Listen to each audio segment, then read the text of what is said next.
So I've had a few questions about what yoga mats I would recommend. So I wanted to share this little video to give a few tips on how to choose a yoga mat. So the first yoga mat is a fairly basic yoga mat that you can pick up quite easily from any sports shop online, maybe TK Maxx, Dunnes, Aldi, Little Pennies, places like that might sell them. They're fairly lightweight. You can get them in different thickness depending on how much padding you want. And they're relatively inexpensive as well. So a good option if you want a yoga mat at home but you don't want to spend too much money. Downside is because they're cheaper, sometimes they don't last as long, they're not as durable, so you might actually end up replacing it after a bit of time, so it might end up being better to spend a little more on a better quality one. And sometimes they're not the most environmentally friendly as well, so worth looking into that if that's something that you're conscious of too. And sometimes, depending on the mat that you choose, they might be a little bit slidey and not as grippy, which is important when you're choosing your yoga mat. So some advantages but some drawbacks as well, but a good affordable option if you just want a simple yoga mat to get you started. So next up is this sticky yoga mat. This one is from Yoga Matters. It's an online yoga mat and equipment company. This kind of yoga mat is a good affordable option if you want something a little bit better quality. Really popular with yoga studios and yoga teachers buying bulk mats for their classes, so that's a good sign. I've had them for a few years and I found them to last really well, to be good quality. They're nice and grippy. It takes a little bit of time to break them in, so if it's slidey at first, don't worry, that goes away after a little bit of time. So I would say they're a good option if you're looking for a yoga mat that will last you, is good quality but not too expensive.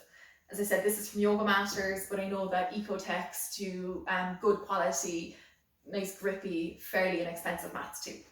Moving up the price scale now, this is a Manduka yoga mat. So Manduka mats are quite pricey, but they are durable, good quality, very grippy. This one is made of natural rubber, so it is very heavy. And this is actually the lighter one, but it's still quite weighty. So if you have any plans to move your mat between places or take it to classes with you, maybe opting for a lighter yoga mat would be better. I like this one because it's really grippy, both under my hands, but also to the floor. But it's not for everyone because some people don't like the fact that it is really heavy and rubbery. This is a 4mm mat, but they have thicker ones as well that I think are about 6mm if you like a little bit of extra cushioning. So another option is to go for a travel yoga mat, and you can see just how thin and light this one is. At the moment, it mightn't seem to make so much sense to get a travel mat because we're not going anywhere. But if you are planning to travel at all at any point and you want to take a mat with you, these are a great option. They're so light, they can fold up and fit in the bag really easily. Or if you're going to yoga studios and you want to bring your own mat but nothing too heavy, these are a great option to roll out over the studio mats to create a barrier in your own mat without carrying the weight of it. This particular one is from Yoga Matters and I'm really happy with it.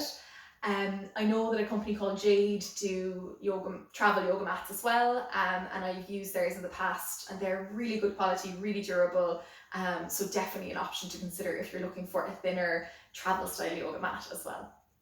So there you have it, just a little whistle-stop tour of some of the yoga mats that are on offer.